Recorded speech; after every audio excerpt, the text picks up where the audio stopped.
Hey, legends in the making! You're tuned to WWE Uncovered, bringing WWE to your screen daily. Hit that bell and let's start. WrestlePalooza 2025 was billed as a coronation for WWE's new era, but somewhere between the pyros and the pre-match video packages, the air got heavy with that unmistakable "something's about to happen" electricity. And when the lights finally died and came roaring back, the conversation about who really anchors this company snapped back to one name: Roman Reigns. His return didn't feel like a nostalgia pop or a one-night disruption. It felt like a reordering of the room, the kind of moment that makes even confident champions blink and recalibrate, because star power, when it's real, doesn't ask permission. It just arrives and takes the center. A return with intent, not just impact.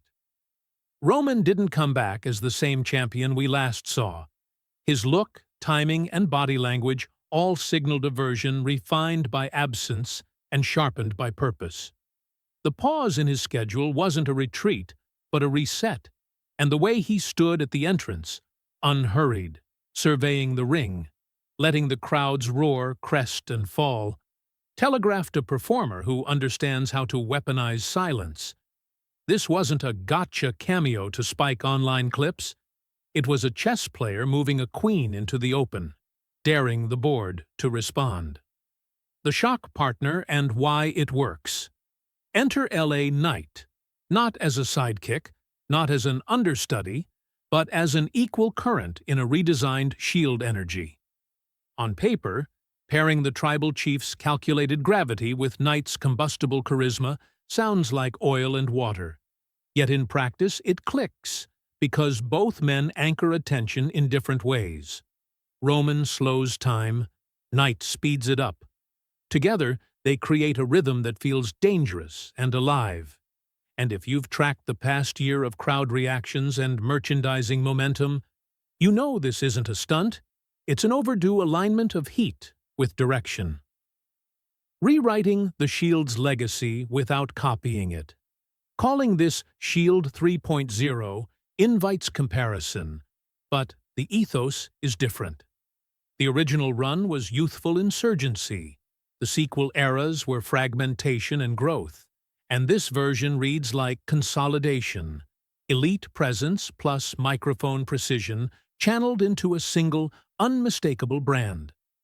The new insignia and gear choices aren't just aesthetic tweaks. They announce a mission statement. Fewer inside references, more audience-facing purpose, less nostalgia, more now. The main event that became a message. Cody Rhodes versus Drew McIntyre had the bones of a classic. Pace, counters, near falls. But the building was waiting for an arrival that the match alone couldn't deliver. When Roman and LA Knight stepped through the haze, the temperature changed, and the segment transformed from a respectable title bout into a narrative handoff. The point wasn't to diminish Cody or Drew. It was to remind everyone that one entrance from a generational act can rewrite the stakes of an entire card, turning a good show into a touchstone night. Promos that framed a movement. LA Knight's first words, as Roman's running mate, landed with the cadence of a manifesto rather than a catchphrase reel. Direct, audience-forward, and unmistakably confident. Roman followed with the measured authority that's become his signature, not merely demanding acknowledgement, but explaining, with calm menace, why he'd earned it. The best wrestling speeches don't just pop the crowd, they set the tone for months of television. And these did exactly that. One lit the fuse, the other defined the blast radius. The ripple beyond one company. Anytime WWE finds a gear that reaches outside its usual bubble, competitors feel it. The answer isn't imitation, it's identity. Other promotions thrive when they double down on their own flavors. Match variety, stylistic niches, boundary-pushing presentation. That's good for fans, Because a strong center often lifts the whole scene. More press, more crossover interest, more sold-out weekends.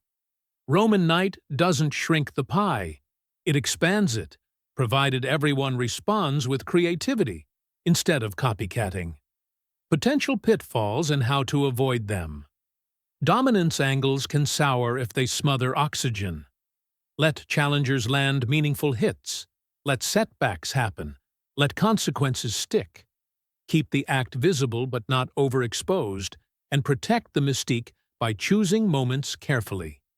Every appearance should feel deliberate, not automatic. Also, mind the balance between cinematic presentation and athletic credibility. This pairing can carry heavy dialogue, but the payoff still has to live in the ring with stakes that escalate logically. Who's ready to meet the moment? A handful of names feel primed for compelling collisions. Seth Rollins, as the foil who knows the old Shield psychology from the inside.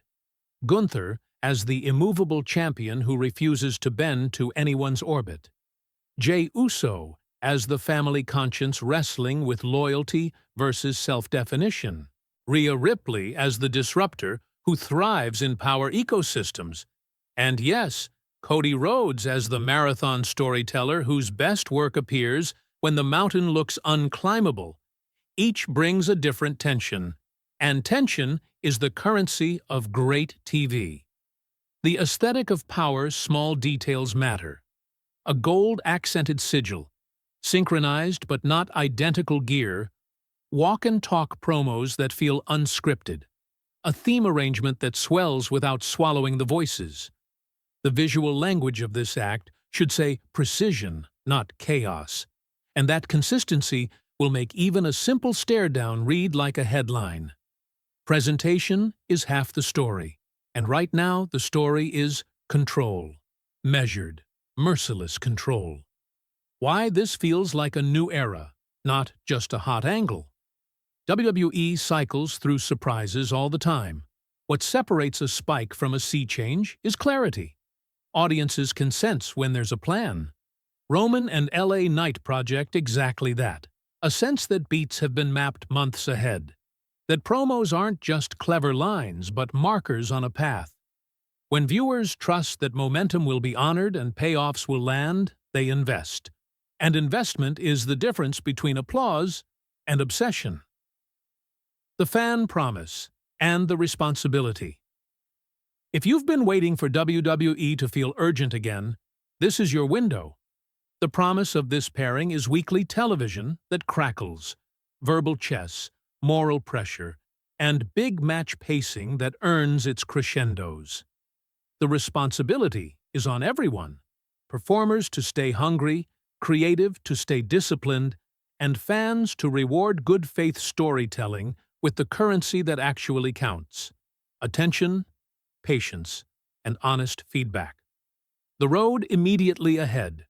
Short term, expect targeted statements rather than blanket domination. Interruptions with purpose. Matches that reveal hierarchy. And one pay-per-view moment that crystallizes their creed. Medium term. Look for a coalition of uneasy allies forming to test the alliance from multiple angles.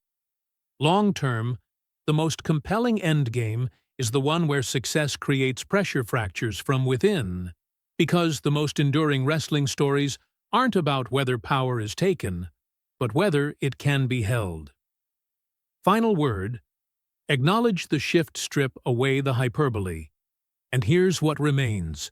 One of the greatest big match performers of the era returned with a partner who can match him on the stick and keep pace in the spotlight. And together, they've reframed the main event picture overnight. Whether you're cheering, booing, or just watching with your arms crossed, you're watching. And that's the entire point. Call it Shield 3.0, call it a super team, call it the axis the show will spin on for the foreseeable future. But don't call it a detour. This feels like the road, and it runs straight through the next year of WWE history.